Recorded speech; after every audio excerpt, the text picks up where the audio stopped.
رات کے تقریباً 11:30 بج رہے تھے۔ حارث اپنے کمرے میں لیٹا ہوا موبائل پر سوشل میڈیا دیکھ رہا تھا۔ اگلے دن آفس جانا تھا، لیکن نیند آنے کا نام نہیں لے رہی تھی۔ بیوی میکے گئی ہوئی تھی اور گھر میں صرف وہی تھا۔ فلیٹ 3 کمروں کا تھا، لیکن اس وقت پورا گھر خالی تھا۔ تبھی اچانک اس کے موبائل پر ایک کال آئی۔ نمبر انجان تھا، نہ کوئی نام اور نہ ہی کوئی تصویر۔ حارث نے تھوڑا سا جھجکتے ہوئے کال اٹھائی۔ ہیلو۔ دوسری طرف سے خاموشی تھی، لیکن کال کٹی نہیں۔ حارث نے ایک بار پھر سے پوچھا، ہیلو، کون ہے؟ پھر ایک دم ایک دھیمی سی آواز آئی، تم سن رہے ہو نا؟ حارث کا دل زور سے دھڑکا۔ حارث نے پھر پوچھا، کون ہو تم؟ کیا بکواس ہے یہ؟ آواز اب اور بھی مدھم ہو گئی۔ میں واپس آنا چاہتی ہوں، تمہیں دیکھنا چاہتی ہوں، صرف ایک بار۔ پھر کال کٹ گئی۔ حارث چند لمحے تک موبائل کو گھورتا رہا۔ اسے لگا کہ شاید رانگ نمبر تھا، لیکن اس کے ذہن میں ایک عجیب سا ڈر بیٹھ گیا۔ ٹھیک 5 منٹ بعد اسی نمبر سے دوبارہ کال آئی۔ اب کی بار حارث نے کال کاٹ دی، لیکن فوراً ایک وائس میسیج آ گیا۔ اس نے کان میں لگا کر سنا، دروازہ کھول دو، میں باہر ہوں۔ حارث بہت ڈر گیا۔ اس نے فوراً موبائل نیچے رکھا اور لاؤنج کی طرف گیا۔ دروازے کے پاس جا کر جھانکا، باہر کوئی نہیں تھا، مکمل خاموشی۔ اس نے اندر آ کر دروازے کو ڈبل لاک کیا اور واپس اپنے کمرے میں آ گیا۔ اسے پوری رات نیند نہ آئی۔ اگلی صبح آفس میں حارث کا دھیان کام پر نہیں لگ رہا تھا۔ اس نے کل رات والا نمبر ایک بار چیک کیا، لیکن نمبر کا کوئی ریکارڈ نہیں تھا۔ واٹس ایپ پر نہ کوئی پروفائل پکچر تھی اور نہ ہی کوئی اسٹیٹس۔ اگلے دن رات کو وہ وقت پر سونے کی کوشش کرنے لگا، لیکن ذہن پر وہ آواز سوار تھی۔ پھر ٹھیک 11 بجے وہی کال دوبارہ آئی۔ اب کی بار حارث نے ریکارڈنگ آن کی اور کال اٹھائی۔ ہیلو۔ دوسری طرف اب کی بار بھی وہی آواز تھی، لیکن جیسے کسی بہت دور غار سے آ رہی ہو۔ تم مجھے بھول گئے ہو، لیکن میں ابھی بھی تمہیں دیکھتی ہوں۔ حارث نے ہمت کر کے پوچھا، تم کون ہو؟ کیا چاہتی ہو؟ ایک لمحے کی خاموشی کے بعد صرف ایک جملہ سنائی دیا، میں وہ ہوں جسے تم نے بند کر دیا تھا، لیکن اب دروازہ کھل گیا ہے۔ اور کال کٹ گئی۔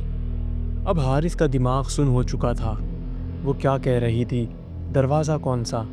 اسے لگا شاید کوئی پرانا جاننے والا مذاق کر رہا ہے، لیکن اگلے دن جب وہ آفس سے واپس آیا تو کچن کی کھڑکی کھلی ہوئی تھی، جسے وہ ہمیشہ بند رکھتا تھا۔ فریج کے پاس ایک کاغذ پڑا تھا، جس پر ہاتھ سے صرف ایک جملہ لکھا تھا، کال سن لو ورنہ میں آ جاؤں گی۔ حارث نے فوری طور پر پولیس کو بلایا۔ پولیس آئی، گھر کا معائنہ کیا، لیکن نہ کوئی ثبوت ملا اور نہ ہی کوئی فنگر پرنٹ۔ پولیس نے کہا کہ شاید ذہنی دباؤ یا نیند کی کمی کی وجہ سے اس کا وہم ہو۔ حارث نے موبائل بند کر دیا، لیکن اگلی رات اس کے ٹی وی پر اچانک شور ہوا۔ اسکرین پر صرف ایک لائن لکھی آئی، تمہارا نمبر اب میرے پاس ہے۔ وہ گھبرا کر ٹی وی آف کرنے بھاگا، لیکن ریموٹ کام نہیں کر رہا تھا۔ اچانک اسکرین پر وہی چہرہ آ گیا، ایک لڑکی کا چہرہ، لیکن آنکھیں بالکل سیاہ اور چہرہ سفید جیسے کسی پرانی تصویر سے نکلا ہو۔ میں تمہیں سن رہی ہوں، تم مجھے کیوں بلا نہیں لیتے؟ ٹی وی بند ہو گیا اور حارث ہانپ رہا تھا، پسینہ پسینہ ہو چکا تھا۔ وہ گھر سے باہر نکل گیا اور دوست کے پاس رات گزارنے کا فیصلہ کیا۔ اگلی صبح جب وہ گھر واپس آیا تو اس نے دیکھا کہ بیڈ روم کی دیوار پر کالے مارکر سے لکھا گیا تھا، دوستوں کے گھر جا کر کیا چھپ سکو گے؟ میں تمہارے ساتھ جڑی ہوں۔ جیسے پرانا نمبر کبھی ختم نہیں ہوتا۔ اب حارث پوری طرح خوف زدہ ہو چکا تھا۔ اس نے وہ فلیٹ چھوڑنے کا فیصلہ کر لیا۔ ایک ہفتے میں نیا گھر لیا، موبائل نمبر بدل دیا، نئی سم لی، یہاں تک کہ سوشل میڈیا پر بھی اکاؤنٹس ڈیلیٹ کر دیے۔ پہلا ہفتہ ٹھیک گزرا، لیکن 8ویں دن رات 11 بجے اس کے موبائل پر اننون نمبر سے ایک کال آئی۔ اس بار کال کاٹنے سے پہلے آواز خود بخود اسپیکر پر آ گئی، اب تم جہاں بھی جاؤ میں وہاں پہلے سے ہوں، تم نے میری کال نہیں سنی، اب میں تمہیں نہیں چھوڑوں گی۔ اور اگلے لمحے حارث کے موبائل کی اسکرین پھٹی، جیسے اندر سے کسی نے ہاتھ مارا ہو۔ وہ بے ہوش ہو گیا۔ کچھ گھنٹے بعد جب وہ ہوش میں آیا تو وہ ہسپتال میں تھا۔